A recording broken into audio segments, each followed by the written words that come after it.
Well, Morgan Stanley is expecting a capex boom. That's a big headline. It expects India's investment rate, that is the percentage of our GDP that we invest, to rise to 36% of GDP.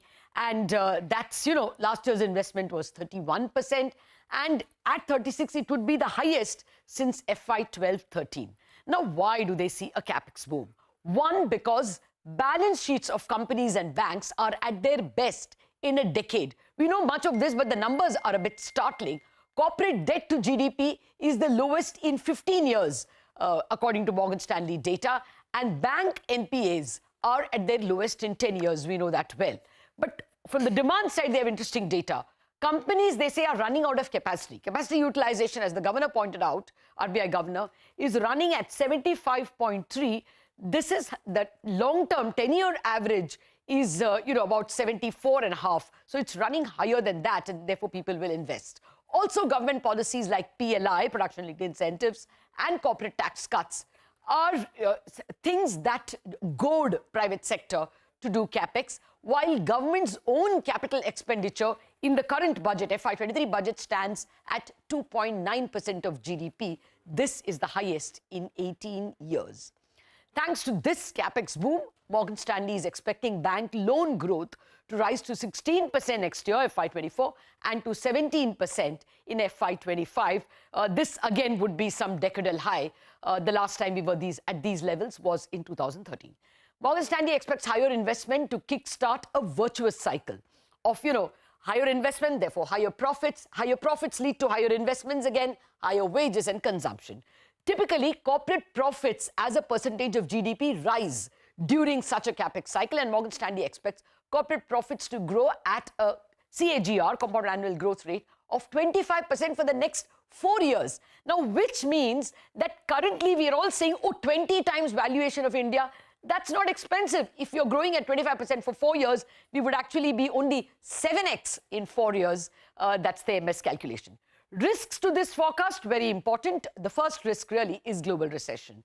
If the world slips into a recession, or if there is a very sharp spike in commodity prices due to supply dislocations, war, etc., that could lead to higher interest rates and tightening of financial conditions. But still, their base case is a capex boom.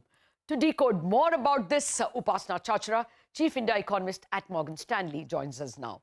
Upasana, thank you very much. We've been receiving some really bullish reports, and we can see that in the stock markets. We are Nifty outperforming NASDAQ this year by like 17%. It's a huge outperformance. So, there are lots of people who are looking at the economy positively. But a capex boom is, something we have not heard. How do you support your argument? Hi, Lata. So I think as you started off in your opening comments, you've summarized it pretty well. We are looking at a synchronization of the supply side and the demand side factors coming together this time.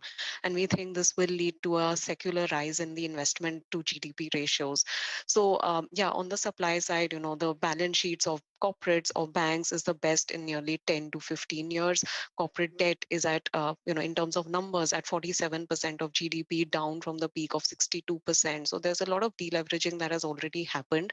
On the bank side, impaired loans are tracking at 10-year lows. And alongside, we've seen this whole shift from the government policy in terms of, taking actions which support investment growth higher. So the corporate tax rate reduction or the production-linked incentive schemes. There's definitely intention to push investments higher alongside what the government is doing through its own balance sheet in terms of public infrastructure spending going higher. So we think that this will all culminate alongside the demand side factors. So on the demand side, we are seeing domestic demand indicators remaining very strong. All the high frequency data points like GST collections, PMIs, etc., are all gaining strength and holding on to that. And I think even the GDP data that we got for the June quarter was below expectations, but the domestic demand story over there, like especially private consumption, did show that it has seen a smart recovery in the last quarter. That alongside the sentiment for India, like our strategist also has the MNC sentiment index, which is tracking at an all-time high. So I think there's this culmination of factors coming together, which makes us constructive on the capex outlook. So yes, in terms of numbers, as you put it out there, we are expecting capex to GDP to rise to 36% by fiscal 27. So that will be like capex compounding at close to 16.5% in the next 5 years. Yeah, Upasana, I agree. I stole the thunder by presenting your report because I thought viewers will better appreciate your argument. But let me present the counter now. You've spoken about the risk to coming from global indicators. Now, the global indicators can be very severe. After all, people are forecasting that US and Europe could enter recessionary conditions. And already we are seeing Indian IT companies saying that variable pay will not be paid as they originally promised. If you looked at August auto sales, they've all done well domestically. Their Bajaj Auto, all of them reported very poor export sales. So this can be a big dent to the capex expectation, you think? Fair enough. Exports have slowed definitely. So the export numbers for August were weak, and we are seeing that in other countries' data trends as well. Our team also expects a recession in Euro area, not so in the US right now. But nevertheless, the global growth environment is weakening, and G10 growth would probably be around 1% as per MS estimates next year. Having said that, I think what's happening on India's export side is also again probably some of these factors that we discussed coming together. So we are seeing an improvement in India's goods export market share. Goods export market share is currently tracking near all-time highs of about 1.9%. It was at the low point around 1.5, 1.6%, and pre-pandemic it was around 1.7 to 1.8 in that range. So we are seeing some amount of offset through export market share gains, I think, which probably the story should continue. And at the same time, I think domestic demand providing an offset will be a bigger support to this thesis going forward.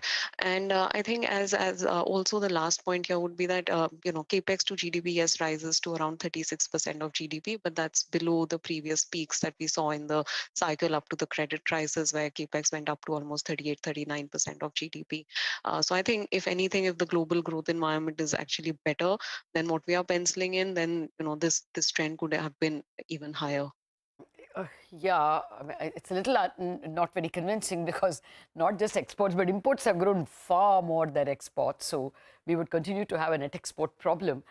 Okay, let me go to the other point that irked me.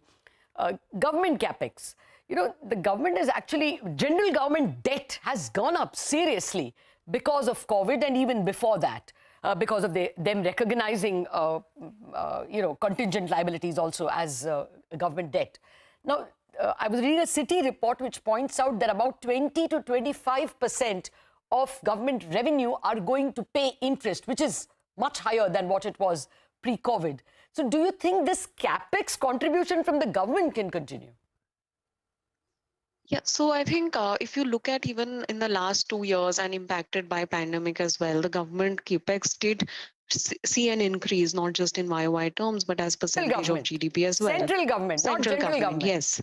Yes, central government. State governments obviously saw a dip in the capex numbers, and given where they were in terms of their revenue position, but central government, yes, was able to perform probably better than expected given all the pandemic-related disruptions. I think the key over here, India's public debt or public balance sheet is definitely weak, and we acknowledge that fact that given public debt to GDP numbers are probably the highest, especially in similarly rated economies.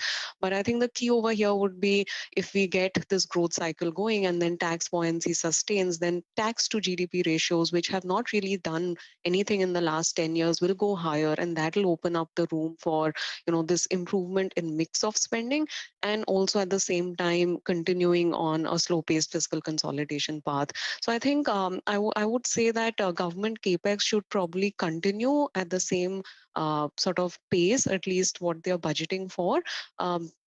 And then the growth cycle will help to sort of ensure that we don't really see a ballooning of fiscal concerns.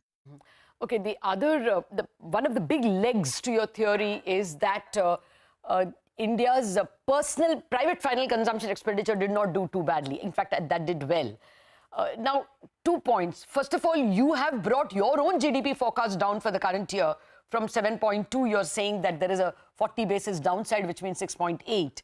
And even this private final consumption expenditure is very good in urban areas, but we are not seeing rural wages rise, and rural real wages because of inflation is actually lower. So do you think you can be that sure of a demand push to capex? On the consumption or GDP numbers, we have lowered it to 7% from 7.2. The entire drag, I think, is mainly from the net export or the external weakness side, which was more than what we were expecting. So the future outlook trajectory of our quarterly numbers after June quarter have not really seen any major revision. So it's primarily a mark to market. And as I mentioned, the internals did not make us very nervous about the domestic demand story. On the private consumption side, yes, I think there has been an improvement, a lot of support from urban demand coming in, and rural has been sort of weak to range bound.